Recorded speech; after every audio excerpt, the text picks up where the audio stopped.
최근 한 연구기관의 조사에 따르면 코로나19 바이러스로 인해 실제로 아이들의 언어 발달에 부정적인 영향을 미치고 있고 일부 아이들은 치료 개입이 필요한 것으로 나타나고 있습니다. 더불어 코로나 베이비라는 말이 생길 정도로 발달 지연의 위험에 노출된 아이들이 많이 생기고 있는데요. 그만큼 조기 진단과 조기 개입이 강조되고 있으며 양육자 및 보호자가 조기에 발견하는 것이 매우 중요합니다. 안녕하세요. 소아청소년과 전문의 방인국 원장입니다. 영아기에서 유아기까지 발달 초기에는 신경계의 가소성이 현저히 높은 시기, 즉 학습 능력도는 발달 능력도 풍부한 시기입니다. 그래서 영유아의 뇌는 시청각적으로 계속해서 자극을 받아야 성장하며 이러한 자극을 통해 뇌 속의 신경세포들의 신호가 서로 교환하게 되고 신경세포들을 연결하는 시냅스가 더욱 튼튼해지게 됩니다. 특히 가장 많은 시청각적 자극을 가해줘야 하는 시기는 2세에서 6세. 이 시기는 말소리를 들으며 언어를 학습하고 표정이나 입모양을 보며 뇌에 반복적인 자극을 주어야 합니다. 감기와 같은 질병을 치료할 때 시기와 때가 중요하듯이 언어 치료 또한 역시 그렇습니다. 네, 그렇습니다. 코로나19 바이러스로 인해서 실제로 실내와 공공장소에서 마스크를 쓰고 생활한 지 어느덧 3년이 지나갑니다.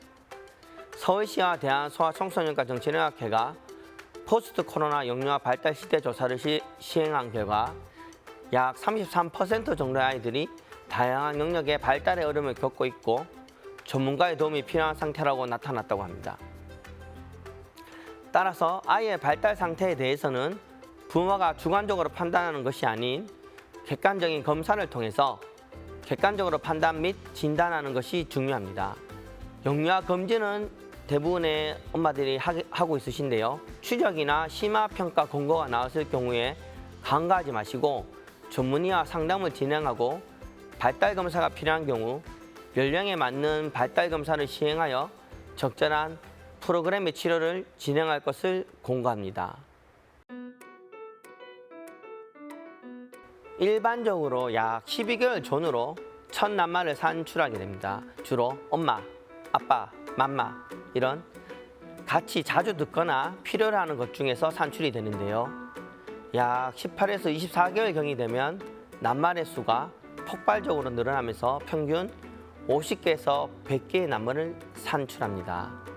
표현할 수 있는 어휘가 늘어나면서 낱말과 낱말을 조합하고 두 낱말 조합, 즉 아빠, 빠방, 엄마 거 등 단어를 연결하여 산출할 수 있습니다.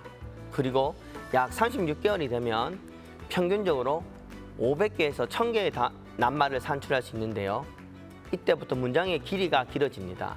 또한 사용하는 문장 안에서 문법 형태소를 활발히 사용하게 됩니다. 또래 이름을 외워서 부를 수도 있고 자신의 경험에 대해서 간단하게 표현을 할 수도 있습니다. 그리고 그 전에 뭐야? 라고 묻던 아이가 왜? 이렇게 질문을 시작하게 되고 엄마의 다양한 질문에 반응을 할 수 있습니다.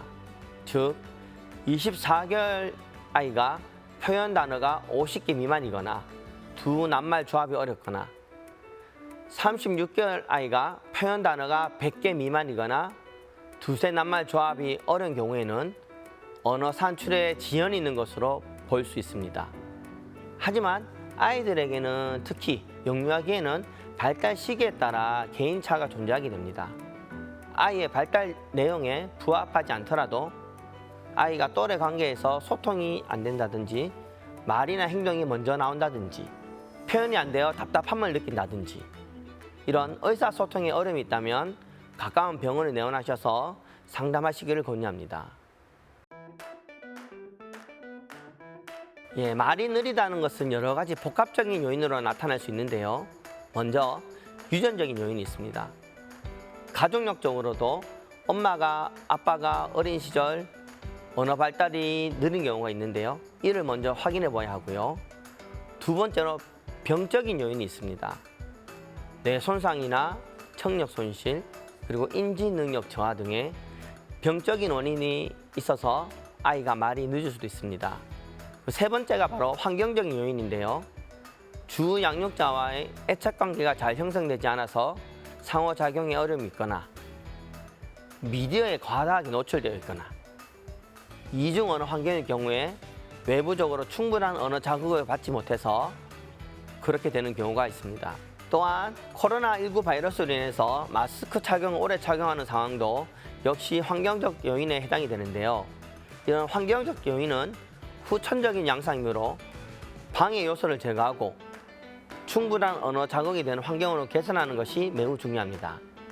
어머님들 다 아시겠지만 주기적으로 실시하는 영유아 검진을 꼭 시기에 맞추어 실시하시고 추적 및 심화 평가가 권고되었을 경우에는 가까운 전문기관에 내원하셔서 전문의와 상담을 하시길 권유드립니다. 언어 발달 지연을 방치하는 것은 아이의 언어 발달에 부정적인 영향을 미칠 수 있습니다. 더 나아가서 이 언어 발달이라는 것은 인지 발달, 정서 발달, 사회성 발달과 밀접한 관계를 맺고 있기 때문에 복합적인 원인으로 언어 발달에 문제가 생겼을 경우 언어 지연뿐만 아니라 전반적인 발달이 지연될 수 있습니다.